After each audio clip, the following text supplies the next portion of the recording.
બધાને જય જિનેન્દ્ર. જીનેન્દ્ર સર. આપણે બધાને વિતરાગ વિજ્ઞાન પાઠવાળા ભાગ 1 ચાલી રહ્યો, જેમાં અત્યાર સુધી વાર્તા સંબંધી પાઠો કે જેમાં વાર્તાની ચર્ચા છે. 2 વાર્તાઓ, દેવસુતી, આત્મા પરમાત્મા અને ષટ આવશ્યક, આટલા પાઠ થઈ ચુક્યા છે. હવે અત્યારે આપણે 7 તત્વ ચાલે છે અને એના પછી આપણે કર્મ વાળો અને 12 ભાવના વાળો 2 ચેપ્ટર રહેશે. તો મંગલાચરણ રૂપે નમોકા મંત્ર અને જે પહેલી જે દેવસ્તુતિ આપેલી છે એનો પહેલો છે.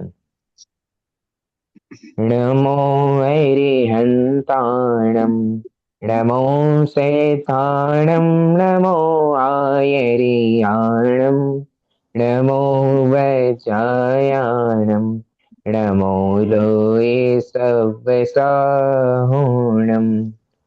દેવસ્તુતિનો પહેલો છે. सकड़ गीर गायक तदपि निजानंद रस ले सौजनेन्द्र जयवंत नित अरिरज रहस विहीन. પહેલા જે લોકોને કોઈ પ્રશ્ન હોય તો પહેલા એ પ્રશ્ન લઈ લઈએ, પછી આપણે આગળ જે પાઠ ચાલી રહ્યો છે એ કન્ટિન્યુ કરીશું. અને જે લોકોના વિડીયો બંધ છે એ લોકો ચાલુ કરી નાખો એટલે ખ્યાલ આવે. છે કોઈના પ્રશ્ન, શંકા, આશંકા? સર, જે ફર્સ્ટ હા. દેવસ્તુતિ છે એમાં 12મો જે છંદ છે એમાં હવે કાળ લબ્ધિ, એટલે એમાં તમે એક્સપ્લેન કર્યું હતું એવો કાળનો સમય, કાળ લબ્ધિનો એટલે એવો કોઈ પર્ટિક્યુલર ટાઈમ હોય કે કોઈ એવી રીતે એક ડિકેડ 10 વર્ષને આપણે ઓલું શતાબ્દી કે એવી રીતે એવું, કે કાળ લબ્ધિ એટલે એક પીરિયડ જ છે? કાળ લબ્ધિ એટલે એમ કહીએ કે આપણું ક્યારે કોઈ કાર્ય સારું થાય તો આપણે કહીએ ને કે ભાઈ સારો ટાઈમ હતો એટલે હા સારું હા, કાર્ય થઈ ગયું. તો એ ઓકે જેવો સારો ટાઈમ આપણે જે આધારે કહ્યું એ આધારે અહીંયા કાળ લબ્ધિ લઈ લઈએ આપણે. ઓકે. અને એ એટલે હવે સુકાળ આવ્યો છે કે જ્યારે મેં તમારા દર્શન કર્યા. ઓકે. અને ઈ છંદમાં એવું છે કે મારું અંતર દ્વંદ સમાપ્ત થઈ ગયું છે. 12મો છંદમાં એક્સપ્લેનેશનમાં છે. મારું અંતર્દ્વંદ એટલે અંતર્દ્વંદનો અર્થ છે કે અંદરમાં ચાલતા દ્વંદ. દ્વંદ એટલે આવું છે કે આવું છે, કન્ફ્યુઝન. કન્ફ્યુઝન. એટલે આપણે કંઈક કોઈ કાર્ય કરીને આયા તો પછી એમ નથી ચાલતું કે ભાઈ આવું કરીએ તો સારું રહેશે કે પેલું કરીએ તો સારું રહેશે. જેમ કે કોઈ પ્લાનિંગ કરતા હોય ને તો અંદર દ્વંદ બધા ચાલતા હોય કે આવું ઓકે કર્યું હોત તો સારું થાત, આવું કર્યું હોત તો સારું થાત. ઓકે. અને એમાં 13th છંદમાં લાસ્ટ લાઈન છે, અને સંસારથી પાર ઉતારવાનું તો આપનું બિરુદ છે. બિરુદ. વિરજ એટલે કે તમે સમર્થ છો એમ. જગ બિરુદ એટલે તારણ કો સમર્થ. તું વિરદ એ ઓકે સામર્થ ચાળી કહી શકાય. ઓકે તુમ વિરદ એવ, જગને તારવા વાળા તમે જ એકમાત્ર સમર્થ છો. ઓકે.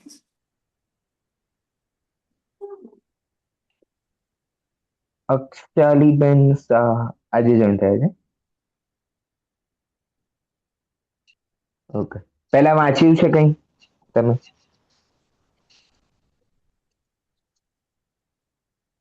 નથી વાંચ્યું. એટલે ભૂતકાળમાં ક્યારેય બાલબોધ જોયું હોય વિતરા વિજ્ઞાન?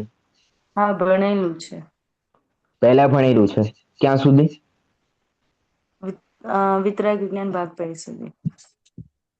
ભાગ 3 સુધી? 2 સુધી, 2. 2 સુધી, ઓકે. તો પછી બધું ક્લિયર છે કે થોડું અનક્લિયર જેવું છે? એક વખત રીડ કરવું પડશે.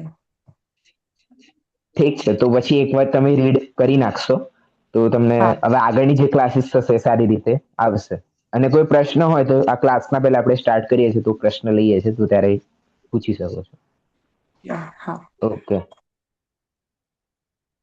ચલો. બીજા કોઈને છે પ્રશ્ન? રાગ દ્વેષ એ જ્ઞાનની વિકારી પર્યાય કે પૂતગલની? જ્ઞાનની. રાગ દ્વેષ હા, જ્ઞાનની એટલે આત્માની? આત્માની. અચ્છા. હમ. આપણી આત્મામાં થયા છે ને. એટલે આત્મામાં થાય છે એમ. અચ્છા, મને એમ કે આત્મા તો જ્ઞાતા દ્રષ્ટા છે, તો મેં કીધું કદાચ હા, એટલે એ જ્યારે પૂતગલ એને સિદ્ધ કરીશું ત્યારે કરીશું સિદ્ધ આપણે કે પૂતગલની કેવી રીતે છે. એટલે પછી અત્યારે ઓકે. મારે સમજાવવું પડશે ભાઈ પૂતગલ કેવી અચ્છા, રીતે એમાં સ્પર્શ રસ ગંધ હા, વાળા એટલે તો છે ને. આત્મા એટલે આત્મામાં થાય છે અત્યારે આપણાથી રાગ દ્વેષ. ઓકે. હા, આત્મામાં જ થઈ છે.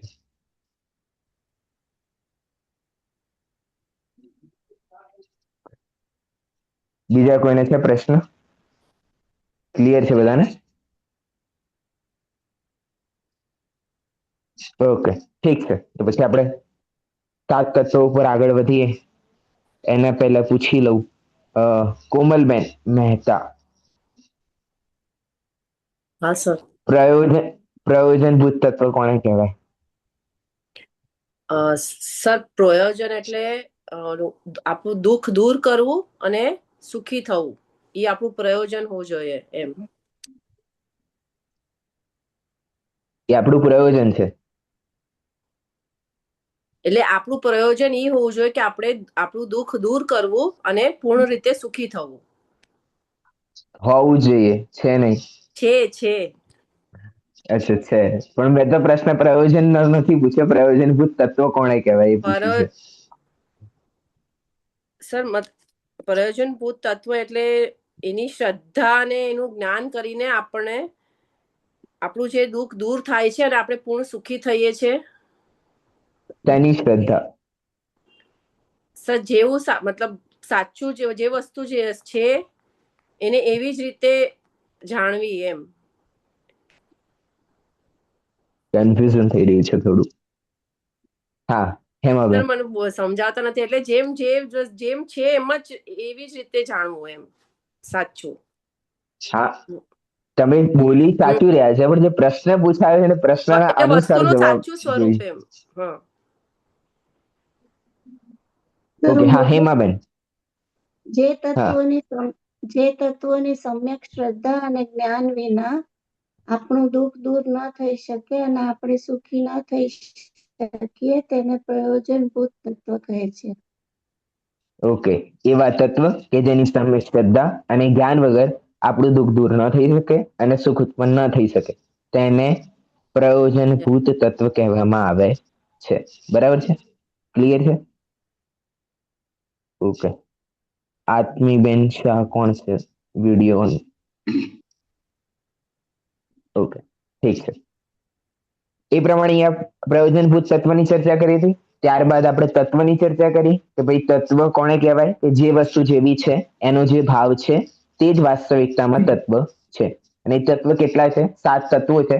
એમાંથી 2 નું સ્વરૂપ આપણે જાણી લીધું, જીવ અને અજીવનું. હવે જીવ અજીવનું સ્વરૂપ જાણ્યા પછી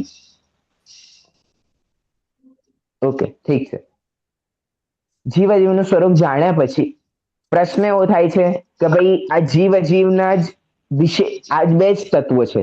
વાસ્તવિકતામાં ખરેખર 2 જ તત્વો છે, જીવ અને અજીવ. તો પછી આ આશ્રય, બંધ, સંવર, નિર્જરા, મોક્ષ એ બધાનું વર્ણન કેમ કર્યું? હવે પ્રશ્ન તો થવો જોઈએ ને કે તમે કહી દીધું કે જીવ એટલે જેમાં જ્ઞાન દર્શન સ્વભાવ છે એ, અને અજીવ એટલે આ જ્ઞાન દર્શન સ્વભાવથી ભિન્ન જે છે એ બધું અજીવ છે. તો આખું સંસાર જે છે એ જીવ અને અજીવમાં આવી ગયું છે. તો પછી આ આશ્રય, બંધ, સંવર, નિદ્રા, મોક્ષ તત્વનું વર્ણન કરવું કેમ આવશ્યક પડી ગયું? તો એના માટેની હવે આગળની જે ચર્ચા છે એ છે. હા, શંકાકાર અને પ્રવચનકાર કોણ હતા? ચલો આજે નવા કોઈ બનાવી. હા, દર્શનીબેન દેસાઈ. હા, તમે શંકાકાર અને ખુશીબેન તમે પ્રવચનકાર.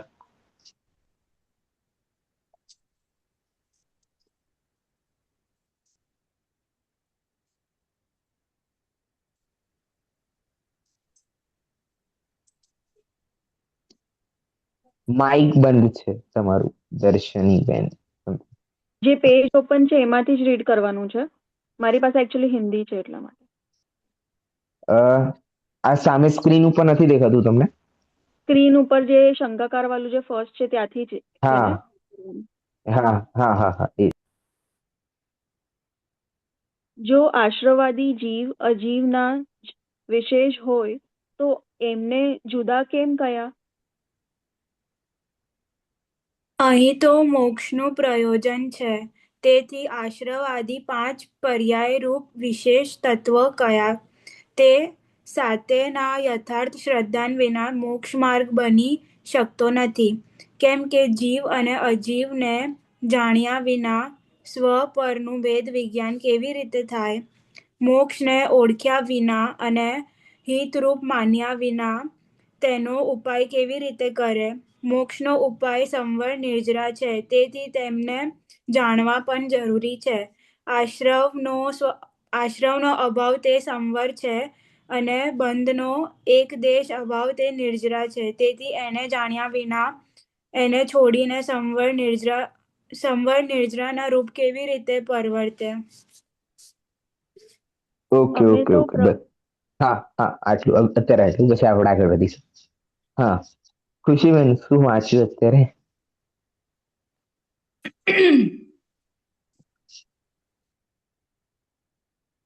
માઇક બંધ છે તમારું.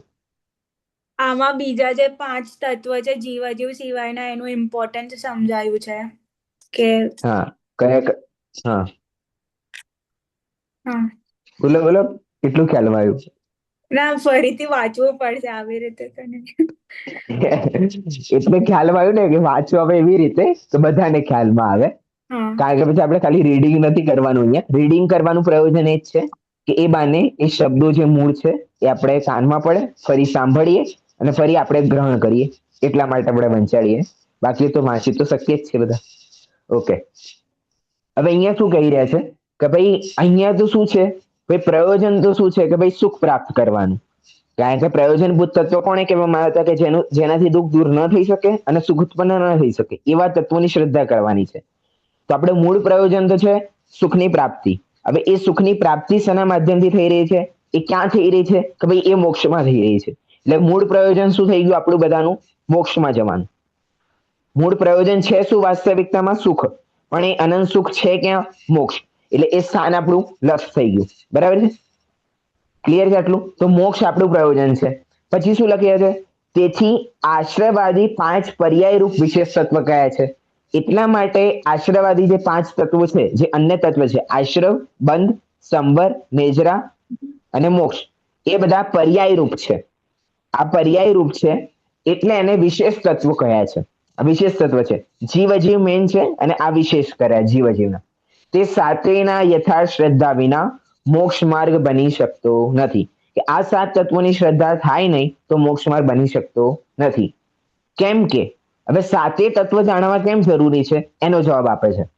7 તત્વ જાણવા કેમ જરૂરી છે એ પ્રશ્નનો જવાબ અહીંયા લખે છે. કેમ કે જીવ અજીવને જાણ્યા વિના સ્વપરનું ભેદ વિજ્ઞાન કેવી રીતે થાય?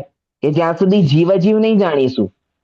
કુંજલબેન છે નથી? ઓકે, જીવ અજીવ જ્યાં સુધી નહીં જાણીશું તો પછી ભેદ વિજ્ઞાન ક્યાંથી કરીશું? ભેદ વિજ્ઞાન થઈ શકશે નહીં. એટલા માટે જીવ અજીવને જાણવા જરૂરી થઈ ગયા. પછી શું લાગે છે? મોક્ષને ઓળખ્યા વિના અને હિતરૂપ માન્યા વિના તેનો ઉપાય કેવી રીતે કરીશું? કે ભાઈ હવે મોક્ષ તો સુખ આપવા વાળું છે, સુખ ત્યાં જ છે, તો મોક્ષને જાણીશું નહીં તો આપણે એ રૂપે પ્રવર્તન કેવી રીતે કરીશું? એટલે જીવ અજીવને જાણવું પહેલા જરૂરી થઈ ગયું, પછી મોક્ષને જાણવું જરૂરી થઈ ગયું. પછી શું લાગે છે? મોક્ષનો ઉપાય સંબર નિર્જરા છે. કે ભાઈ મોક્ષનો જે ઉપાય છે એ શું છે? એ સંબર અને નિર્જરા છે. એટલે મોક્ષ મારે જવું હોય તો એના માટે મારે ઉપાય કરવો પડશે અને એ શું છે? એ સંબર અને નિર્જરા છે. એટલે સંબર અને નિર્જરાને જાણવા જરૂરી થઈ ગયા. ત્યારબાદ શું લખે છે? કે ભાઈ મોક્ષનો ઉપાય સંબર છે, તેથી તેને જાણવા જરૂરી. પછી આશ્રવનો અભાવ તે સંબર અને બંધનો એક દેશ અભાવ તે નિર્જરા. તેથી એને જાણ્યા વિના એને છોડીને સંબર નિર્જરા રૂપ કેવી રીતે પ્રવર્તશે? મોક્ષને જવું છે, મોક્ષ માટે સંબર નિર્જરા જરૂરી છે. હવે સંબર નિર્જરાને પ્રગટ કરવા માટે આશ્રમનો અભાવ અને બંધનો એક દેશ અભાવ એટલે નિર્જરા, એનું નામ છે સંબર નિર્જરા. એટલા માટે જ્યાં સુધી જેને અભાવ કરવાનો છે એને નહીં જાણીશું તો સંબર નિર્જરા પ્રગટ કેવી રીતે થશે? અને જો સંબર નિર્જરા પ્રગટ નહીં થાય તો મોક્ષ કેવી રીતે પ્રગટ થશે? એટલા માટે અહીંયા 7 તત્વો જાણવા જરૂરી થઈ ગયા. ખ્યાલ આવ્યો? સાત તત્વો જાણવા કેમ જરૂરી છે? જીવ અજીવ જ છે તો અન્ય તત્વો કેમ જાણવા? તો સૌથી પહેલા જીવ અજીવનું ભેદ વિજ્ઞાન કરવાનું છે, એટલે જીવ અજીવ બે તત્વો જાણવા જરૂરી થઈ ગયા. પછી મૂળ પ્રયોજન શું છે? મોક્ષ. તો મોક્ષને જ્યાં સુધી જાણીશું નહીં ત્યાં સુધી પહોંચીશું કેવી રીતે? એટલા માટે મોક્ષ જાણવો જરૂરી. હવે મોક્ષમાં જવા માટે સંમનેજરા થવી આવશ્યક છે. સંમનેજરા જ્યાં સુધી નહીં થાય ત્યાં સુધી મોક્ષ પહોંચી શકશો નહીં, એટલે સંમનેજરાને જાણવું જરૂરી થઈ ગયું. હવે જે સંમત છે કોનું નામ છે? કે ભાઈ આશ્રમનો એક દેશ અભાવ થવું. બરાબર, આશ્રમનો અભાવ એ સંબર છે, એટલે આશ્રમને જાણવું જરૂરી થઈ ગયું. અને નિર્જરા કોનું નામ છે? કે ભાઈ બંધનો એક દેશ અભાવ, એટલા માટે નિર્જરા જાણવું જરૂરી, એટલા માટે બંધ જાણવો જરૂરી છે. આ પ્રમાણે આશ્રમ અને બંધને જાણીશું. હવે આશ્રમ અને બંધનો અભાવ કેવી રીતે થશે? તો ભાઈ જીવ અને અજીવના ભેદ વિજ્ઞાનથી આશ્રમ અને બંધનો અભાવ થશે. આશ્રમ બંધનો અભાવ થશે ત્યારે સંમનિજરા પ્રગટ થશે, અને સંમનિજરા જ્યારે પૂર્ણ રૂપે પ્રગટ થઈ જશે ત્યારે મોક્ષની દશા આવી જશે. એટલા માટે સાતે તત્વો જાણવા જરૂરી છે. હવે આ પ્રશ્ન કેવી રીતે આવી શકે? ભાઈ સાત તત્વો જ કેમ? પ્રશ્ન પૂછાય કે ભાઈ સાત તત્વ સાત જ કેમ? તો એના રૂપે પણ આ જવાબ આપી શકાય કે ભાઈ આવી રીતે આ પ્રોસેસ છે એટલા માટે આ સાત તત્વો જાણવા જરૂરી છે, આના સિવાય બીજું કંઈ રહેતું નથી. પછી પ્રશ્ન એવો આવી શકે કે ભાઈ સાતે તત્વનું જાણવાનું પ્રયોજન શું છે? ભાઈ સાત તત્વનું કેમ પ્રયોજન છે? કે ભાઈ સાતે તત્વ કેમ જાણીએ? એના રૂપે આ પ્રશ્ન આવી શકે છે. એટલા માટે સાત તત્વનું ક્યાંથી બેસે છે, મર્જ કેવી રીતે થાય છે એ જાણવું જરૂરી છે. આ વસ્તુ ક્લિયર છે બધાને? સાતે તત્વ સર, બંધનો એક દેશ અભાવ એટલે શું? બંધનો એક દેશ અભાવ. હા, એક દેશનો અર્થ છે અહીંયા કે પૂર્ણ નહીં પણ થોડો.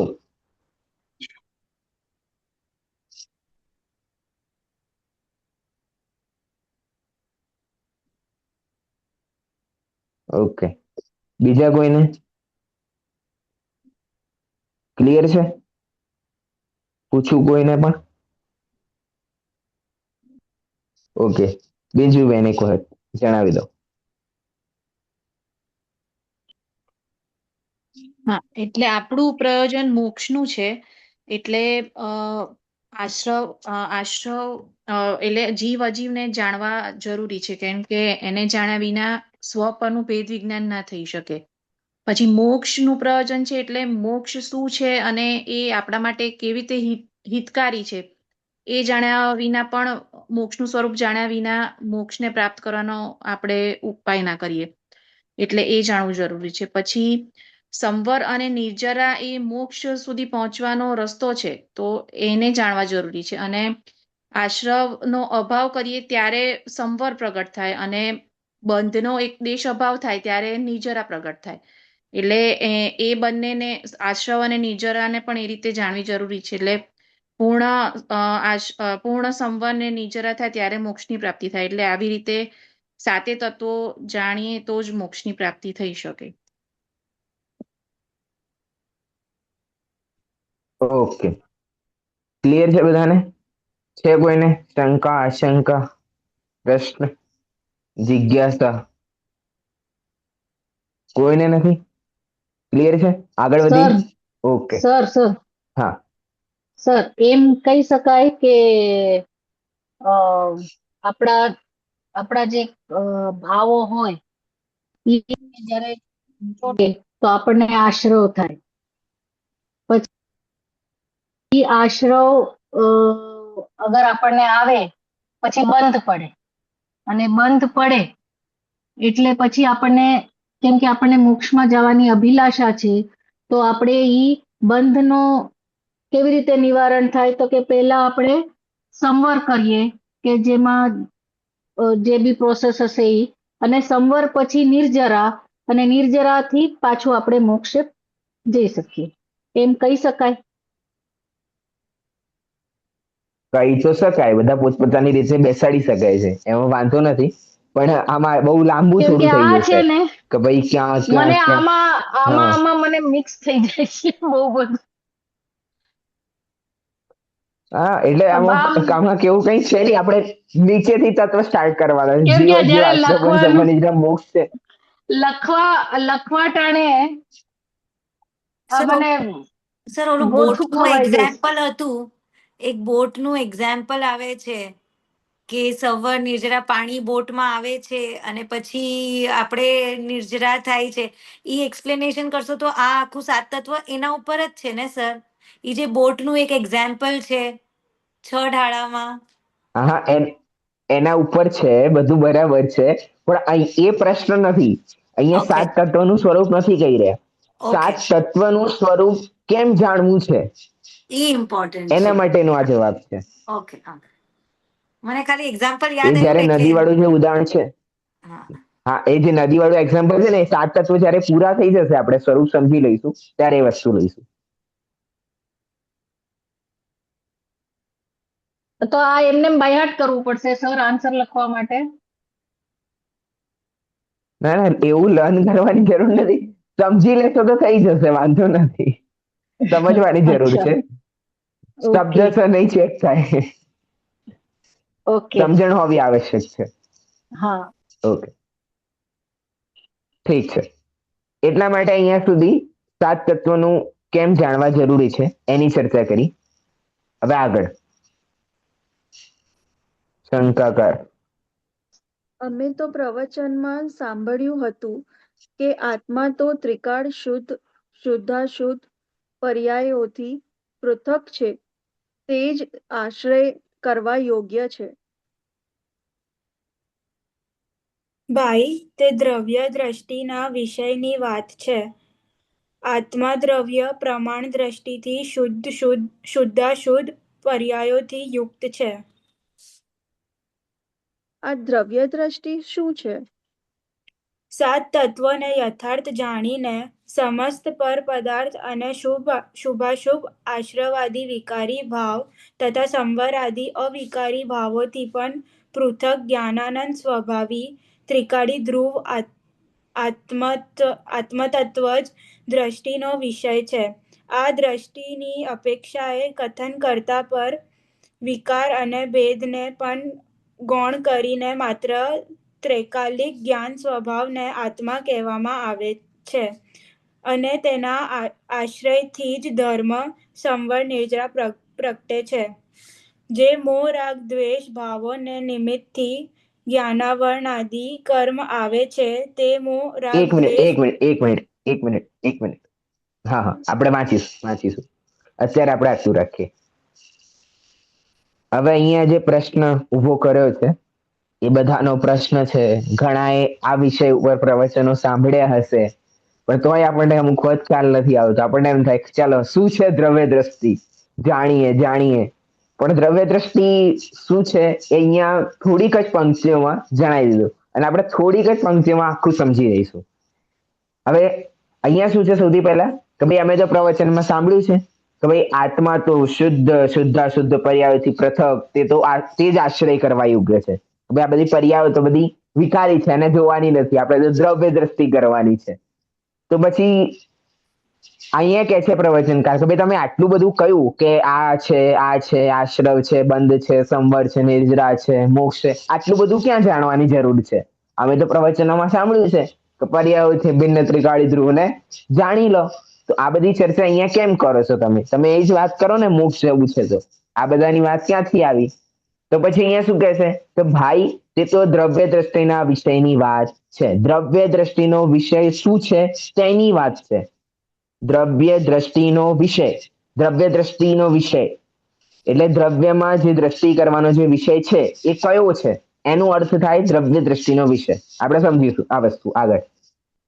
આત્મદ્રવ્ય પ્રમાણ દ્રષ્ટિથી શુદ્ધ અશુદ્ધ પર્યાયોથી યુક્ત છે. જો એક પ્રમાણ દ્રષ્ટિએ જોઈએ તો શુદ્ધ અને અશુદ્ધ બંને પર્યાયો સહિત વાળું આત્મદ્રવ્ય છે. જો પ્રમાણ દ્રષ્ટિથી જોઈએ તો. જો પર્યાય દ્રષ્ટિથી જોઈએ તો માત્ર પર્યાયો દેખાય છે. જો માત્ર દ્રવ્ય દ્રષ્ટિથી જોઈએ તો માત્ર આત્મદ્રવ્ય દેખાય છે. 3 દ્રષ્ટિ છે. એક દ્રવ્ય દ્રષ્ટિ છે, એક પર્યાય દ્રષ્ટિ છે અને એક પ્રમાણ દ્રષ્ટિ છે.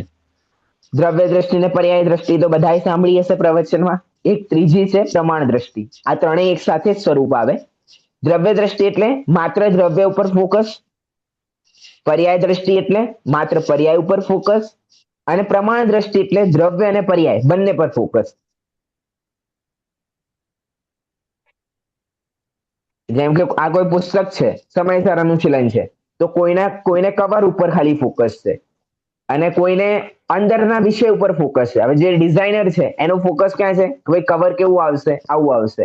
પણ જે સંપાદક છે એનું ક્યાં નજર છે કે ભાઈ અહીંયા છે, કે ભાઈ શું લખ્યું છે, શું ખોટું તો નથી છપાયું, આ નથી છપાયું.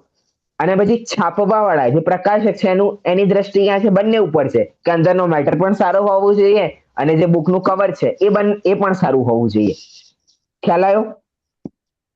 એ જ પ્રમાણે અહીંયા છે દ્રવ્ય દ્રષ્ટિ એટલે માત્ર દ્રવ્ય ઉપર ફોકસ, પર્યાય દ્રષ્ટિ એટલે માત્ર પર્યાય ઉપર ફોકસ, અને પ્રમાણ દ્રષ્ટિ એટલે દ્રવ્ય અને પર્યાય બંને ઉપર ફોકસ. સર પર્યાય એટલે અવાજ બંધ. ચેન્જીસ ને? હા, ગુણોના પરિણામનું નામ પર્યાય છે. હા, ઓકે ઓકે. તો ચેન્જીસ ને, જે ચેન્જ થતું હા, રહે. ચેન્જીસ. હમ હા, જે ચેન્જ થતું રહે છે હમ પ્રતિ સમય. હમ. ઓકે. અને મારી અવાજ પ્રમાણ દ્રષ્ટિએ એટલે દ્રવ્ય મીન્સ ધ ચેન્જ, અને દ્રવ્ય, એ દ્રવ્યમાં શું ચેન્જીસ આવે છે બેવ સાથે જોવાનું એમ.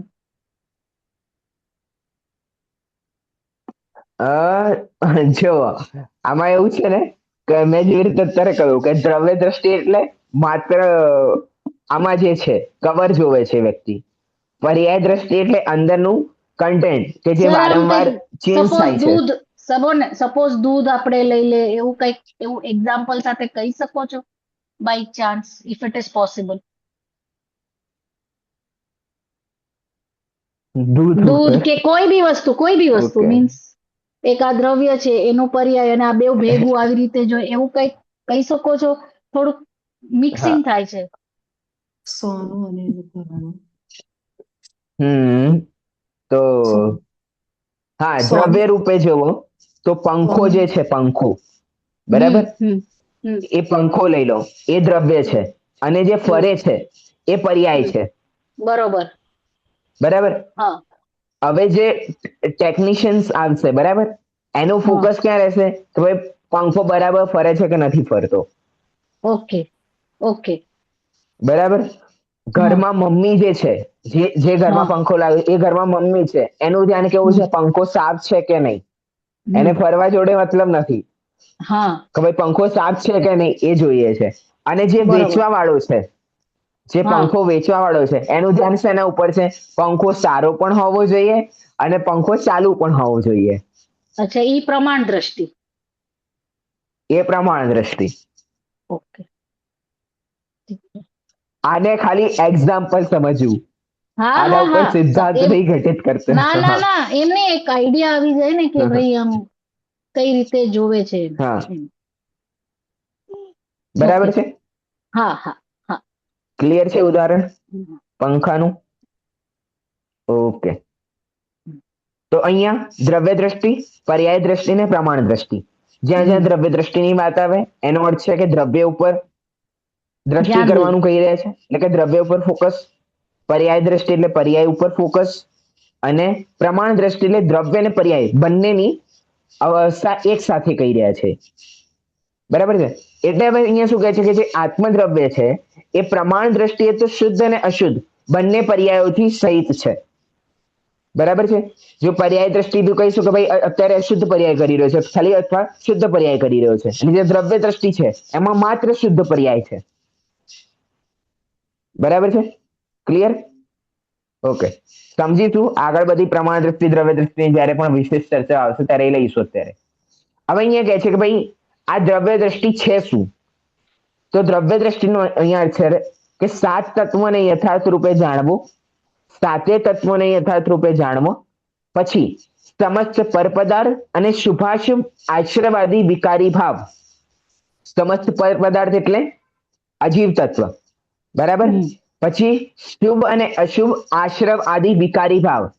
આશ્રવ આદિમાં બંધ આવશે, આશ્રવ બંધ, આદિ એટલે આદિ કઈ નહીં આવે, આશ્રવ બંધ વિકારી ભાવ તથા સંવરાદી અવિકારી ભાવ એટલે કે સંવર અને નિર્જરા અવિકારી ભાવોથી પણ, એટલે અહીંયા સૌથી પહેલા અજીબ, પછી આશ્રવ બંધ, પછી સંવર નિર્જરા. બરાબર, આટલું અહીંયા થઈ ગયું. ભાવોથી પણ પૃથક જ્ઞાનાનંદ સ્વભાવી ત્રિકાળી ધ્રુવ આત્મતત્વ જ દ્રષ્ટિનો વિષય છે. આ બધેથી ભિન્ન એકમાત્ર જીવ ઉપર ફોકસ આપવું, એકમાત્ર આત્મ વસ્તુ ઉપર ફોકસ આપવું, એનું નામ શું છે? એ છે દ્રવ્ય દ્રષ્ટિનો વિષય. એટલે કે દ્રવ્ય દ્રષ્ટિમાં કરવા યોગ્ય વિષય કયો છે? પર પદાર્થ નથી, એટલે પર પદાર્થોને ભિન્ન કહ્યું. પછી શું લખ્યું? શુભ અશુભ આદિ આશ્રવાદી વિકારી ભાવ, એટલે શુભ અને અશુભ બંને જે આશ્રવ અને બંધ થઈ રહ્યા છે એના ઉપર ફોકસ નથી કરવાનો. તો પછી શું કરવાનું? કે પછી સંવર આદિ અવિકારી ભાવ થાય છે, કે સંવર થાય છે, તપ કરવાના ભાવ થાય છે, નિર્જરા થાય છે, તો એના ઉપર ફોકસ નથી કરવાનું. આ બધા ભાવોથી પૃથક ના શુભાશુભ ભાવ છે, ના સંવર નિર્જરા આદિ રૂપ ભાવ છે, ના કોઈ પર પદાર્થ પ્રત્યેનો ભાવ છે. આ બધાથી પૃથક ભિન્ન જ્ઞાનાનંદ સ્વભાવી, એટલે જ્ઞાન અને આનંદ જેનો સ્વભાવ છે એ જ્ઞાનાનંદ સ્વભાવી ત્રિકાળી, એટલે કે ત્રણેય કાળમાં ધ્રુવરૂપ રહેવા વાળો જે આત્મ તત્વ છે તે જ વાસ્તવિકતામાં દ્રવ્ય દ્રષ્ટિનો વિષય છે. બરાબર છે? ક્લિયર છે? એ જ વાસ્તવિકતામાં દ્રવ્ય દ્રષ્ટિનો વિષય છે. એટલે દ્રવ્ય દ્રષ્ટિનો વિષય શું થયો એ તમને એક શબ્દમાં પૂછવામાં આવે તો શું જવાબ આવશે? માત્ર એક શબ્દમાં જણાવો. ત્રિકાળી. એ ત્રિકાળી તો વિશેષણ છે. જ્ઞાન સ્વભાવી આત્મા. આત્મા, બરાબર, આત્મા. દ્રવ્ય દ્રષ્ટિનો વિષય એક શબ્દમાં કહેશો તો શું થશે? આત્મા. જ્ઞાન આનંદ સ્વભાવી એ આત્માનું વિશેષણ છે. ત્રિકાળી એ આત્માનું વિશેષણ છે. ધ્રુવ એ આત્માનું વિશેષણ છે. ખ્યાલ આવી ગયો? હવે આગળ લખે છે, આ દ્રષ્ટિની અપેક્ષાએ કથન કરતા, જો આ દ્રવ્ય દ્રષ્ટિના વિષયના અનુસાર જો તમે કથન કરો, કથન કરતા પર એટલે કે અજીવ, વિકારી અને ભેદને પણ ગૌણ કરીને, કે કોઈ વિકાર નહીં, કોઈ પણ પ્રકારના ભેદ નહીં, કે ભાઈ આ આવું છે, આ આવું છે, કે ભાઈ આને આવી રીતે કહી શકાય, આને આવી રીતે કહી શકાય, એવું કોઈ પણ પ્રકારનો ભેદ નહીં, પણ ગૌણ કરીને, ભેદને પણ ગૌણ કરીને માત્ર ત્રૈકાળિક જ્ઞાન સ્વભાવને આત્મા કહેવામાં આવે છે. જો એ આ દ્રવ્ય દ્રષ્ટિના વિષયની ચર્ચા થતી હોય તો આત્મ તત્વની ચર્ચા કેમ થાય છે? કારણ કે એ જ વાસ્તવિકતામાં દ્રવ્ય દ્રષ્ટિનો વિષય છે. એટલા માટે દ્રવ્ય દ્રષ્ટિના વિષયના અંતર્ગત આત્મ તત્વની ચર્ચા કરવામાં આવે છે. બરાબર છે? એવું નથી કે ભાઈ બધા ગપે ગપ ઠોકી રાખે છે દ્રવ્ય દ્રષ્ટિ વિશે, એટલે આત્મા કઈ નથી મળતું, એટલે એવું નથી. એ આત્મા કેમ છે એનો વિષય, એને માટે અહીંયા વ્યાખ્યા કરી છે. બરાબર છે? તેના આશ્રયથી જ ધર્મ એટલે કે સંવર નિર્જરા પ્રગટ થાય છે. જો પર્યાય દ્રષ્ટિથી જોઈએ તો એના જ આશ્રય આ સંવર નિર્જરાદી ધર્મ પ્રગટ થાય છે. એટલે એને પર્યાય ઉપર ધ્યાન આપવું પડતું નથી જ્યારે દ્રવ્ય દ્રષ્ટિના વિષય ઉપર ચર્ચા કરતા હોય ત્યારે.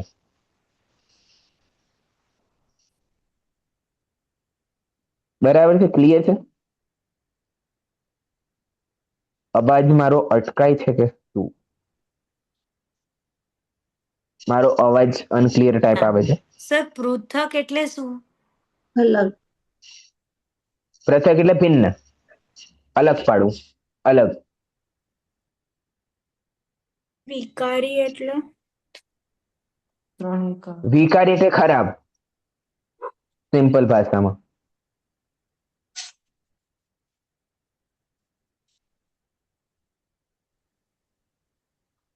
અવિકારી એટલે સારા, પણ સારા એટલે શુદ્ધ નહીં.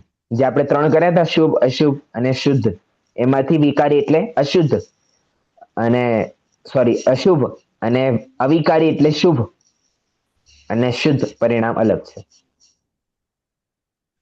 જો એ દ્રવ્ય દ્રષ્ટિનો વિષય થશે તો શુદ્ધ પરિણામ થશે. કુંજલબેન થોડા લેટ આવ્યા છો, પણ વિષય નીકળી ગયો હોય તો ખબર નહીં. પછી તમારો જે કાલે પ્રશ્ન હતો ને એનો જવાબ અત્યારે પણ આવી ગયો. થોડું સર લેટ થઈ ગયું, આજે 12 હતી. ચલો વાંધો નથી.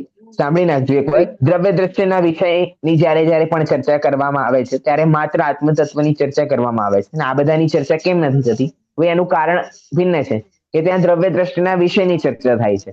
હવે કોઈ એમ કે ભાઈ અત્યારે તમે ગુણસ્થાન કેમ નથી સમજાવતા? તો ભાઈ અત્યારે વિતરાગ વિજ્ઞાનનો વિષય છે, એમાં જે પાઠ હોય એની જ ચર્ચા થશે. જ્યારે ગુણસ્થાનનો વિષય આવશે ત્યારે તમે એમ કહેશો કે ભાઈ આત્મા પરમાત્મા સમજાવો, તો એ ત્યારે નહીં સમજાવાય, ત્યારે ગુણસ્થાન વિષય જ સમજાવવામાં આવશે. કેમ? કારણ કે એ ક્લાસનો વિષય શું છે? ગુણસ્થાન છે, અને આ ક્લાસનો વિષય શું છે? વિતરાગ વિજ્ઞાન છે. એવી જ રીતે જ્યારે એ આત્મતત્વની વાત થતી હોય, પર્યાયથી ભિન્ન તત્વની વાત થતી હોય, ત્યાં દ્રવ્ય દ્રષ્ટિના વિષયના સંદર્ભની ચર્ચા કરી રહ્યા છે, એટલે ત્યાં એ ચર્ચા આવશે. અને જ્યારે કર્મકાંડ ખોલશો, જીવકાંડ ખોલશો, તો ત્યાં ભેદોની બધી ચર્ચા આવશે. ત્યાં તમે કહેશો નહીં, હું તો આત્માથી ત્રિકાળી શુદ્ધ છે, એ તો એક છે, આટલા બધા ભેદ ક્યાંથી કર્યા? તો ભાઈ ત્યાં એ નિયમ લાગુ નહીં થાય. જ્યાં જેવી ક્લાસ હોય તેવી રીતે અર્થ ગ્રહણ કરવો, ક્યાંયથી વિપરીત અર્થ ગ્રહણ કરવો નહીં. હવે પછી ઘણા બધાને એમ થાય કે આ બંને ક્લેશ કેમ થાય છે, કે બંને એકબીજાને ખોટા ખોટા કેમ સિદ્ધ થાય છે? તો આપણે મોક્ષ પ્રકાશકમાં જ્યારે 8મો અધ્યાય વાંચીશું ત્યારે એ બધી ચર્ચા આવશે અનુયોગોના સંદર્ભમાં, કે કોણે કહેવાય ને કેવી રીતે સમન્વય બધાનો થાય છે. ઓકે, અત્યારે અહીંયા દ્રવ્ય દ્રષ્ટિના વિષય સુધીનું બધાને ક્લિયર છે?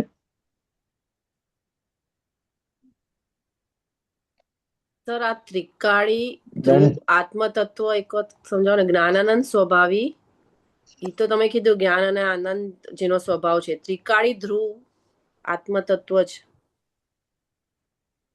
ત્રિકાળી એટલે ત્રણેય કાળ રહેવા વાળો. હા. ધ્રુવ એટલે ધ્રુવ, ધ્રુવ તારો હોય ને, ધ્રુવ તારો, એને ધ્રુવ તારો કેમ કહેવામાં આવે? એ જ સ્થાને રહે, એ તારો ક્યારેય બદલાય નહીં, એનું સ્થાન ક્યારેય બદલાતું નથી, એટલે એના માટે એને ધ્રુવ તારો કહેવામાં આવે છે. બરાબર છે ને ભારતીબેન? અચળ, અચળ ધ્રુવ એટલે અચળ. હા, ધ્રુવ એટલે અચળ. હા, બીજો એક સમાનાર્થી શબ્દ અચળ. અચળ એટલે ખ્યાલમાં આવે? નોટ મૂવિંગ, જો એક જ જગ્યાએ સ્ટેબલ રહે. હા, એક જ જગ્યાએ સ્ટેબલ રહે, એક જ જગ્યાએ સ્થિર રહે છે, જે ચલાયમાન નથી થતું એવો અચલ. ઓકે, ચલ. હા, ગતિ નથી થતી એની, એટલે એ ધ્રુવ છે. અને આત્મતત્વ, આત્મા એવો જે તત્વ છે, તત્વ એટલે એનો જે ભાવ છે, એટલે આત્મતત્વ. બરાબર, એ જ દ્રષ્ટિનો વિષય છે.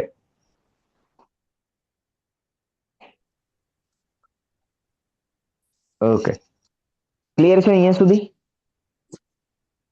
ઈશિતાબેન, એક વખત દ્રવ્ય દ્રષ્ટિના વિષય ઉપર પ્રકાશ નાખી દો. જ્યારે આપણે 7 તત્વને જાણી લઈએ તો એમાંથી જે સમસ્ત પદાર્થ છે, એટલે કે એમાં જે શુભાશુભ આશ્રવ બંધ આદિ વિકારી ભાવ, પછી સંવર અને નિજરા આદિ અવિકારી ભાવ, તે બધા આત્માથી એટલે જ્ઞાનાનંદ સ્વભાવી આત્માથી પૃથક છે, એટલે ભિન્ન છે. અને ત્રિકાળી ધ્રુવ તત્વ જે આત્મતત્વ છે તે જ દ્રષ્ટિનો વિષય છે. આ જે દ્રષ્ટિનો વિષય છે એની અપેક્ષાએ જ્યારે દ્રષ્ટિના વિષયની અપેક્ષા કરીએ, એનું કથન કરીએ, તો કોઈ પણ પ્રકાર કોઈ પણ શું કીધું? આ તો લખેલું જ છે, અને આ તો લખેલું જ છે, તમે કેટલું સમજ્યા એની પ્રિપેરેશન માટે પૂછ્યું છું.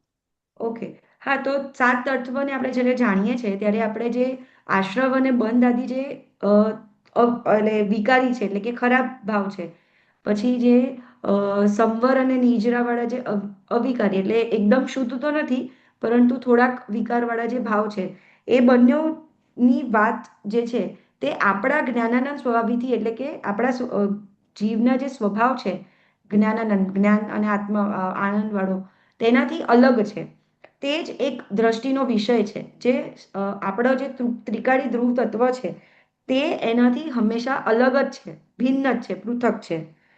અને આ જે દ્રષ્ટિના વિષયની આપણે વાત કરીએ છીએ ત્યારે કોઈ પણ પ્રકારનો વિકાર, ભેદ, એવું કોઈ પણ વસ્તુને ગૌણ કરીને માત્ર જે ધ્રુવ તત્વ છે, જે આપણો ત્રણેય કાળ રહેવા વાળો સ્વભાવ છે, તે દ્રષ્ટિનો વિષય છે. ઓકે, ક્લિયર છે. હું ફરી એક વાર ફર્સ્ટ લાઈન મેં ધ્યાન આપી દઉં. ફર્સ્ટ લાઈનમાં લખ્યું છે સાતે તત્વોને યથાર્થ જાણીને.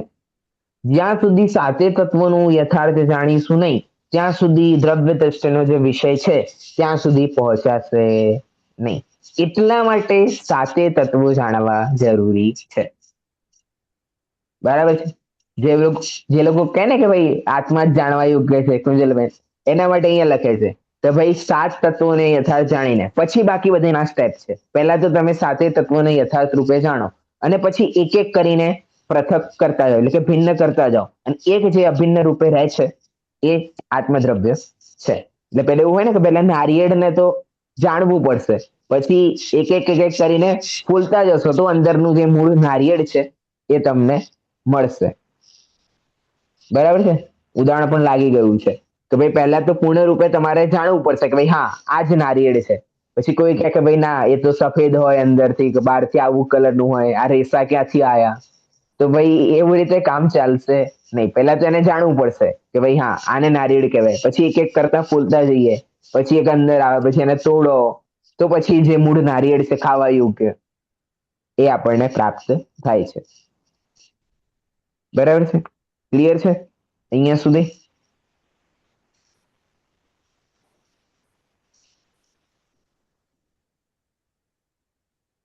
ઓકે, ઠીક છે. આગળ પ્રવચનકાર જિજ્ઞાસુ. હા, પ્રવચનકાર. જે મોહ રાગ દ્વેષ ભાવોના નિમિત્તથી જ્ઞાનાવરણાદિ કર્મ આવે છે તે મોહ રાગ દ્વેષ ભાવોને તો ભાવ આશ્રવ કહે છે. તેના નિમિત્તથી જ્ઞાનાવરણાદિ કર્મોનું સ્વયં આવવું તે દ્રવ્ય આશ્રવ છે. એ જ રીતે આત્માનું અજ્ઞાન મોહ રાગ દ્વેષ પુણ્ય પાપ આદિ વિભાવ ભાવોમાં રોકાઈ જવું તે જ ભાવ બંધ છે, અને તેના નિમિત્તથી પૂતગલનું સ્વયં કર્મરૂપ બંધાવું તે દ્રવ્ય બંધ છે.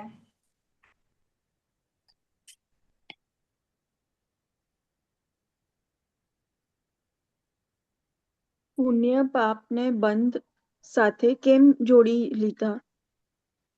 ભાઈ, પુણ્ય અને પાપ આશ્રવ બંધના જ પેટાભેદ છે. શુભ રાગથી પુણ્યનો આશ્રવ અને બંધ થાય છે, અને અશુભ રાગ દ્વેષ અને મોહથી પાપનો આશ્રવ અને બંધ થાય છે. શુભ અને અશુભ બંને પ્રકારનો રાગ અર્થાત પુણ્ય અને પાપ બંને છોડવા યોગ્ય છે, કેમ કે તે આશ્રવ અને બંધ તત્વ છે. પુણ્ય પાપના વિકારી ભાવને આશ્રવને આત્માના શુદ્ધ વિતરાગી ભાવોથી રોકવા તે ભાવ સંવર છે, અને તદનુસાર નવા કર્મોનું સ્વયં આવતા અટકી જવું તે દ્રવ્ય સંવર છે. એ જ રીતે જ્ઞાનાનંદ સ્વભાવી આત્માના લક્ષ્યના બળથી સ્વરૂપ સ્થિરતાની વૃદ્ધિ દ્વારા આંશિક શુદ્ધિની વૃદ્ધિ અને શુભાશુભ અવસ્થાનો અંશ નાશ કરવો તે ભાવ નિર્જરા છે, અને તેનું નિમિત્ત પામીને જડ કર્મનું અંશે ખરી જવું તે દ્રવ્ય નિર્જરા છે.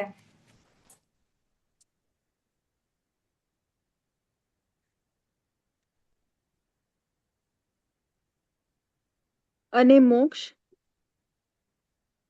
અશુદ્ધ દશાનો સર્વથા સંપૂર્ણ નાશ થઈને આત્માની પૂર્ણ નિર્મળ પવિત્ર દશાનું પ્રગટ થવું એ ભાવ મોક્ષ છે, અને નિમિત્ત કારણ દ્રવ્ય કર્મનો સર્વથા નાશ અભાવ થવો તે દ્રવ્ય મોક્ષ છે. ઉપરોક્ત 7 તત્વોને સારી રીતે જાણીને અને સમસ્ત પર તત્વોને ઉપરથી દ્રષ્ટિ ખસેડીને પોતાના આત્મતત્વ ઉપર દ્રષ્ટિ લઈ જવી તે જ સાચું સુખ પ્રાપ્ત કરવાનો સાચો ઉપાય છે. ઓકે, એટલે અહીંયા હવે 7 તત્વોની ચર્ચા કરી કે ભાઈ 7 તત્વ કયા કયા છે ને કયા કયા છે આપણે જાણી લીધા. તમે એક એકની અહીંયા પરિભાષા આવી ગઈ છે. જીવ અજીવનું સ્વરૂપ આપણે પહેલા ઓલરેડી જાણી ચૂક્યા છે. જ્ઞાન સ્વભાવી જે આત્મા છે તે જ જીવ છે, અને એનાથી ભિન્ન જે બધું છે એ દરેક વસ્તુ શું છે? અજીવ છે. હવે અહીંયા આશ્રમની ચર્ચા કરે છે. હવે દરેક હવે જે તત્વો છે એ બે રૂપે છે, દ્રવ્ય અને ભાવ. બરાબર, એટલે બંનેની ડેફિનેશન અલગ અલગ આવશે. સૌથી પહેલા ભાવ આશ્રમ કહે છે કે જે મોહ રાગ દ્વેષ ભાવોના નિમિત્તથી જ્ઞાનાવરણાદિ કર્મ આવે છે તે મોહ રાગ દ્વેષ ભાવોને ભાવાશ્રવ કહેવામાં આવે છે, અને તેના નિમિત્તથી આયેલા જ્ઞાનાવરણાદિ કર્મ એ દ્રવ્યાશ્રવ છે. પહેલું શું છે? મોહ રાગ દ્વેષના ભાવથી નિમિત્તથી જે જ્ઞાનાવરણાદિ કર્મ આવે છે એમાં જે મોહ રાગ દ્વેષ ભાવ છે તે ભાવાશ્રવ, અને એના નિમિત્તથી આવવાવાળા જે કર્મ છે એને દ્રવ્ય આશ્રવ કહેવામાં આવે છે. બરાબર છે? આમાં કોઈ કન્ફ્યુઝન નથી. મોહ રાગ દ્વેષ ભાવ જીવ કરે છે એના કારણે જ્ઞાનાવરણાદિ કર્મો આવે છે. હવે જે મોહ રાગ દ્વેષ ભાવ કર્યા એ ભાવ આશ્રવ, કારણ કે આવવામાં નિમિત્ત બને ને, અને હવે એ નિમિત્તના રૂપે જ્ઞાનાવરણાદિ કર્મ આવે છે. વાસ્તવિકતામાં કર્મ ક્યારેય આવતા નથી. જીવ મોહ રાગ દ્વેષ આદિ ભાવ કરે છે એના કારણે એ કર્મો આવે છે. હા, ધારાબેન. સર, જ્ઞાનાવરણાદિ કર્મ એટલે ઈ કયા કર્મ હોય? જ્ઞાનાવરણ, દર્શનાવરણ, મોહનીય. આપણે કર્મવાળા પાઠમાં વાંચીશું. ઓકે. 8 કર્મો. અત્યારે સામાન્ય રૂપે 8 કર્મ આપણે સમજીએ. એટલે મોહ રાગ દ્વેષના ભાવના નિમિત્તથી જ્ઞાનાવરણાદિ કર્મ આવે છે. એને જે મોહ રાગ દ્વેષ ભાવ છે તે ભાવાશ્રમ, અને એના નિમિત્તથી આવવાવાળા જ્ઞાનાવરણાદિ કર્મ એ દ્રવ્યાશ્રમ. બરાબર છે? ક્લિયર છે આટલા સુધી? ઓકે. એ જ રીતે આત્માનું અજ્ઞાન, મોહ રાગ દ્વેષ, પુણ્ય પાપ આદિ વિભાવ ભાવોમાં રોકાઈ જવું તે ભાવબંધ. આત્માનું અજ્ઞાન, મોહ રાગ દ્વેષ, પુણ્ય પાપ આદિ વિભાવ ભાવોમાં રોકાઈ જવું તે ભાવબંધ, એટલે કે એમાં સ્થિર થઈ જવું તે ભાવબંધ, અને એના નિમિત્તથી પૂતગલનું સ્વયં કર્મરૂપ બંધવું તે દ્રવ્યબંધ. પહેલા તો જીવે મોહ રાગ દ્વેષ ભાવ કર્યા એટલા માટે ભાવ આશ્રમ કહેવામાં આવે. ભાવ બંધમાં શું કહેવામાં આવે? એ મોહ રાગ દ્વેષ ભાવોમાં અટકાઈ જવું, એટલે એ જ મોહ રાગ દ્વેષ નિરંતર કરવા, એ ભોગોમાં લીન થઈ જવું, એ અહીંયા શું કહેવામાં આવે છે? ભાવ બંધ. અને એના નિમિત્તથી જે જ્ઞાનાવરણાદિ કર્મ જીવ સાથે પાસે આવી રહ્યા હતા એ જીવની સાથે શું થઈ ગયા? બંધાઈ ગયા. એનું નામ છે બંધ, દ્રવ્ય બંધ. ક્લિયર છે? આશ્રવ અને બંધ ક્લિયર છે? આશ્રવ એટલે આવવું, અને બંધ એટલે બંધાઈ જવું. પહેલામાં મોહ રાગ દ્વેષ ભાવ થવા, એ જે માત્ર થયા છે એનું નામ છે દ્રવ્ય આશ્રવ, અને એ મોહ રાગ દ્વેષ ભાવોમાં અટકાઈ જાય છે જીવ, એ છે તમારો ભાવ બંધ. અને પેલામાં દ્રવ્ય આશ્રવ કોણે? જ્ઞાનાવરણાદિ કર્મ આવવા, અને દ્રવ્ય બંધમાં જ્ઞાનાવરણાદિ કર્મ જીવની સાથે બંધાઈ જવા. એ અહીંયા સુધી દ્રવ્ય બંધ છે. બરાબર છે? આશ્રવ અને બંધ બંને ક્લિયર છે? હવે અમે છોકરાઓને શીખવાડીએ આશ્રવ અને પછી આમ એટલે બંધ. હા, સર, આપણે જે પૂછો ભાવને લીધે આપણે અટકી ગયા, બરોબર? એ અટક્યા પછી દ્રવ્ય બંધમાં કેવી રીતે આપણને આવે છે? જે મોલામાં કર્મ જ્ઞાનાવરણીય, દ્રવ્ય બંધ એટલે દર્શનાવરણીય. હા, પેલા હા, આમાં શું છે? એક સાઈડ થાય છે તમારું મૂળ કાર્ય, અને એના લીધે થવા વાળું કાર્ય, એટલે બે કાર્યો અલગ અલગ છે. અહીંયા નિમિત્ત વાપર્યો છે ને, એટલે બંને કાર્ય અલગ અલગ છે. અહીંયા જે ભાવ વાળા છે એ આત્મામાં થઈ રહ્યા છે, અને એના નિમિત્તથી આવું થાય છે. તેના માટે બહારની વસ્તુઓ આવી જાય છે. જેમ કે ચુંબક છે, બરાબર? એ ચુંબક રેતમાં ફરે, બરાબર, તો બધા આજુબાજુ આવી જાય, અને જો ચુંબક રોકાઈ જાય ને તો એમાં બધા એને ચોંટી જાય છે. આપણે નોર્મલી એટલે આ બંધન થઈ ગયું એમ. એને આપણે નોર્મલી આમ ઉપરથી કરતા હોય ને તો બધા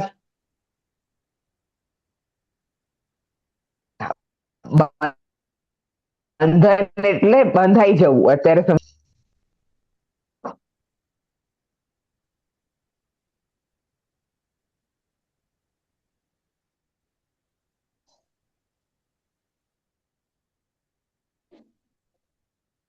અવાજ આવે છે કે નથી આવતો. હવે આવે છે. હવે આવ્યો. હવે આવ્યો, પહેલા નતો આવ્યો.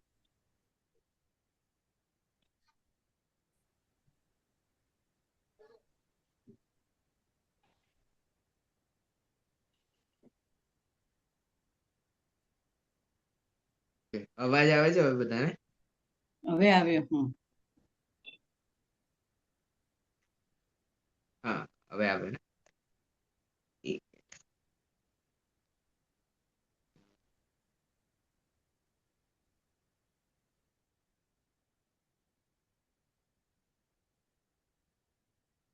હેલો.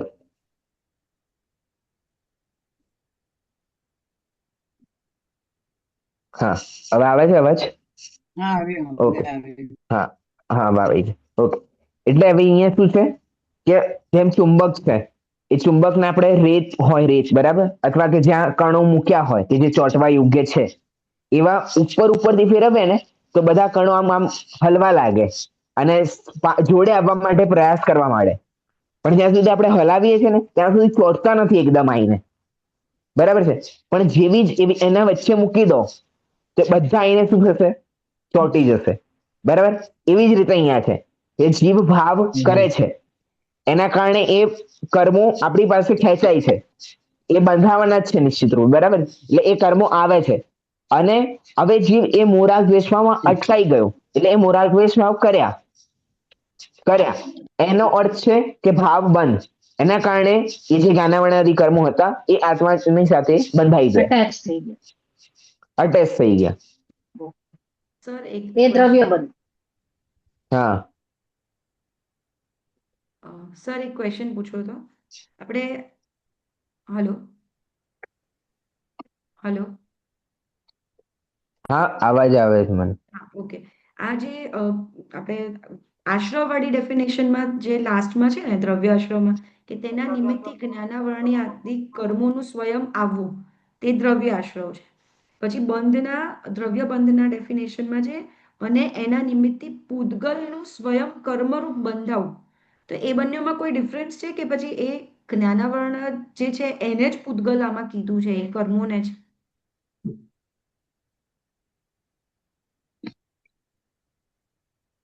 હા, હવે અહીંયા શું છે એકચ્યુઅલી કે જે જ્ઞાનાવરણાદી જે કર્મો છે એ મૂળ રૂપે છે કારમાણ વર્ગણા, હા, એટલે એને જ પૂદગલ કહીને બરાબર. આમાં લખ્યું છે. હા, એ ઓકે. જે કારમણ વર્ગણા છે ને એ પૂજગલ છે, બરાબર. હવે એ કારમણ વર્ગણા જ્યારે જીવની સાથે બંધાશે ને તો એનું નામ કર્મ થઈ જશે. હમ. કારમણ વર્ગણાનું નામ કર્મ થઈ કર્મ. જશે. કેમ? કારણ કે એ જીવની સાથે બંધાઈ ગયો. જો જીવની સાથે નથી બંધાયેલો તો એને કારમણ વર્ગણા કહેવામાં આવશે. એટલે એ વાસ્તવિકતામાં પૂતગલના કણ જ છે. ઓકે. હા, એટલે સર જ એને અહીંયા આગળ આ લાઈનમાં એવું લખ્યું છે. ઓકે. સર હા, સર અત્યારે જ્યારે દ્રવ્ય હા, આશ્રવ આપણે કહીએ છીએ કે જ્યારે રાગ દ્વેષ આપણા હમ, આત્મામાં જરાક આમ ઉત્પન્ન થયા એટલે એ આશ્રવ આવે છે. તો દ્રવ્ય હમ, આશ્રવમાં એમ કે છે કે તેના નિમિત્તથી જ્ઞાનાવરણી આદિ કર્મ આવે છે. એટલે હમ. તો અહીંયા આપણે એમ કહેતા હતા કે ભાવ બંધ છે ત્યારે બી તો ઓલમોસ્ટ કર્મ આવી જ રહ્યા છે ને. તો આને ને આમાં કેટલો ના, ડિફરન્સ છે? ડિફરન્સ એટલો છે, પેલામાં માત્ર ભાવ કર્યા છે અને આમાં બંધમાં ભાવમાં અટકાઈ ગયો છે. અચ્છા, ઓકે. પેલો ઓકે, એટલે એટલે જસ્ટ રસગુલ્લો ખાવાનો આવું. રસગુલ્લો ખાવાનો ભાવ આવ્યો, બરાબર. હા એ ભાવ હા આવ્યો અને પછી હા. રસગુલ્લા ખાતા રહીએ એટલે રસગુલ્લામાં અટકાઈ ગયા ને આપણે. અચ્છા, તો ઓકે, ઠીક છે. હા, જેમ કે જુઓ ક્યાંય મીટિંગમાં ગયા છે, બરાબર, અને હમ સામે કોઈ આપણને ગમતી વસ્તુ છે આવી ગઈ તો આપણને હમ શું થાય કે ભાઈ જલ્દી ડિસ્ટ્રીબ્યુટ થઈ જાય તો આપણે ખાઈએ, હમ હમ બરાબર. વાત ત્યાં ચાલી રહી છે પણ આપણા હમ મનમાં ભાવ છે કે ચલો ફટાફટ ડિસ્ટ્રીબ્યુટ થઈ જશે તો મારી પાસે હમ સુધી આવી જશે. હવે પછી હમ શું થાય છે કે જેવી રીતે આવી ગયું તો પછી આપણે ખાવાનું ચાલુ કરી નાખીએ છીએ અને હમ. વધારે ગમતું હોય તો ખાવા ઉપર માત્ર ધ્યાન જાય છે, અટકી પેલા જાય. શું વાત કરી રહ્યા છે એના ઉપર ધ્યાન થતું નથી. એવી રીતે હમ અહીંયા મોરાર દ્વેષ ભાવ ખાલી થાય છે અને હમ. પછી એમાં અટકાઈ જવું. પ્રેક્ટિસમાં મૂકી દો, પ્રેક્ટિસમાં. ઓકે. પ્રેક્ટિસમાં. ક્લિયર છે? હમ.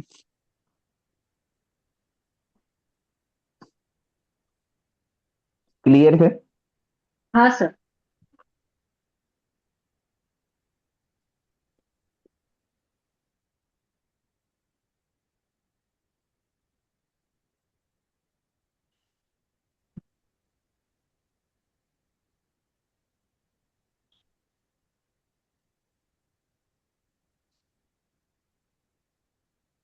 સર તમારો વોઇસ નથી. હા,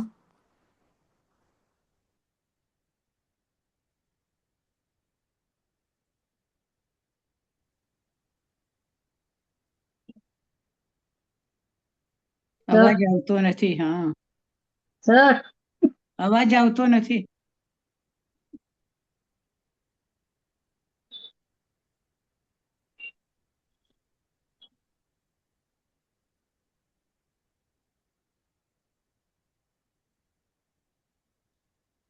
ચલો, હું જે જગ્યાએ છું અત્યારે થોડા નેટવર્ક ઇસ્યુ અહીંયા થઈ રહ્યા છે. હા અવાજ નથી આવતો તમારો. હા હા, એટલે મને તો બધા દેખાવાના બંધ થઈ ગયા હતા. હવે અચ્છા. સમથિંગ થોડો આવશે અવાજ. ઓકે, હા, છેલ્લો પ્રશ્ન ક્લિયર થઈ ગયો તમને?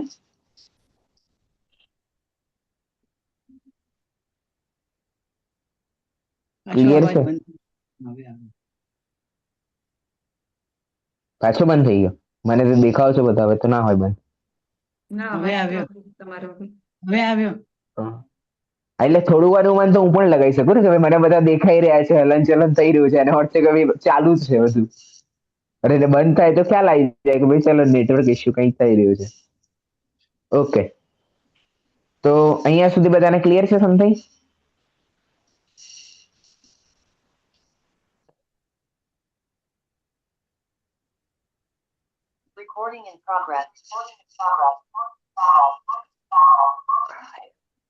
હા, ચલો, ઓકે. એટલે અહીંયા સુધી આપણે દ્રવ્ય બંધ અને દ્રવ્ય આશ્રવ સુધીની બંને ચર્ચા થઈ ચૂકી છે. આમાંથી કોઈને કોઈ પ્રશ્ન હોય તો આપણે, છે કોઈને પ્રશ્ન અહીંયા સુધીના પ્રકરણમાં? નથી ને? ઓકે, આગળનું પ્રકરણ આપણે આવતી ક્લાસમાં લઈને આ પાઠ આપણે પૂરો કરીશું. હવે આગળની ક્લાસમાં ટાઈમિંગ રહેશે આપણી પાસે, એટલે આગળનો ચેપ્ટર પણ પૂછીશ અને આ પાઠના રિલેટેડ પણ હું થોડા પ્રશ્નો પૂછીશ, કારણ કે આજે જે દ્રવ્ય દ્રષ્ટિનો વિષય અને આશ્રય બંધ તત્વ વિશે જાણ્યા છે અને 7 તત્વ કેમ જાણવા છે. આજે 3 પોઈન્ટ ચાલ્યા છે. પહેલું છે 7 તત્વને જાણવા કેમ જરૂરી છે, ત્યારબાદ દ્રવ્ય દ્રષ્ટિનો વિષય, અને છેલ્લે આશ્રમ અને બંધ, એમાં પણ 2 ભેદ, દ્રવ્ય અને ભાવ. બરાબર? તો આટલું પ્રકરણ હું તમને આવતી ક્લાસમાં ક્યારે પણ કોઈને પણ પૂછી શકું. ઓકે, હવે અત્યારે સર હું લાઈવ બંધ કરું એને. હા, સર આ ન્યૂ એડમિશન. Hello sir. હા, સર હા, હા, બોલે બોલે. હા, હું ન્યૂ એડમિશન છું, તો આ બધા ક્લાસીસ નો વિડિયો મળી શકે? હા, જૂના વિડીયોઝ ક્લાસીસ બધા યુટ્યુબ પર અવેલેબલ છે. એક તો તમે ગ્રુપના ડિસ્ક્રિપ્શનમાં જશો તો ત્યાં પરમાગમ ઓનર્સના ક્લાસીસની એક પ્લેલિસ્ટની લિંક છે. એમાં બધી ક્લાસ સ્ટાર્ટિંગ થી એન્ડ સુધીની ક્લાસ એક આખી પ્લેલિસ્ટમાં છે. અને સેપરેટલી જોઈતી હોય તો અચ્છા. તમે ગ્રુપમાં પહેલાથી જોઈન હશો તો તમને સેપરેટ વાળી જે પ્લેલિસ્ટ છે એની લિંક મળી ગઈ હશે. અને ના મળી હોય તો મને પર્સનલ મેસેજ કરજો, કેમ કે ગ્રુપ પર પછી વારંવાર એક ને હું એક વસ્તુ આવે છે તો કાલે પછી જ કઈ મારું હા, એડમિશન કાલે વાંધો જ નથી, થયું છે કાલે એટલે જોઈન થયા છો, વાંધો એકચ્યુઅલી નથી. હા હા, વાંધો નથી. જે નંબરથી ગ્રુપમાં મેસેજ આવ્યો છે ને આ લિંકમાં જોઈન થવાનો, એ નંબર હા ઉપર મેસેજ કરી નાખજો કે તમારે કયા શેની ક્લાસીસ જોઈએ છે, એટલે વિતરા વિજ્ઞાનની જોઈએ છે કે બાલબોધની જોઈએ છે. તો હું પહેલેથી તમને પ્લેલિસ્ટની લિંક મોકલી દઉં. વિજ્ઞાન બંનેની. સારું, તમે મને ખાલી મેસેજ કરજો તો હું તમને લિંક પ્રોવાઈડ કરાવી દઈશ. Okay okay okay thank okay, you. હા હા, અત્યારે ખાલી બધા ઉભા રહેજો, એટલે સામાન્ય આપણે જીનવાણી સુધી કરીએ પણ બધા અહીંયા રહેજો. ઓકે, જીનવાણી સુધી. निज निधि निज में बताई यह अनंत उपकार है, उसके लिए जिन वाणी माँ को वंदना शतबार.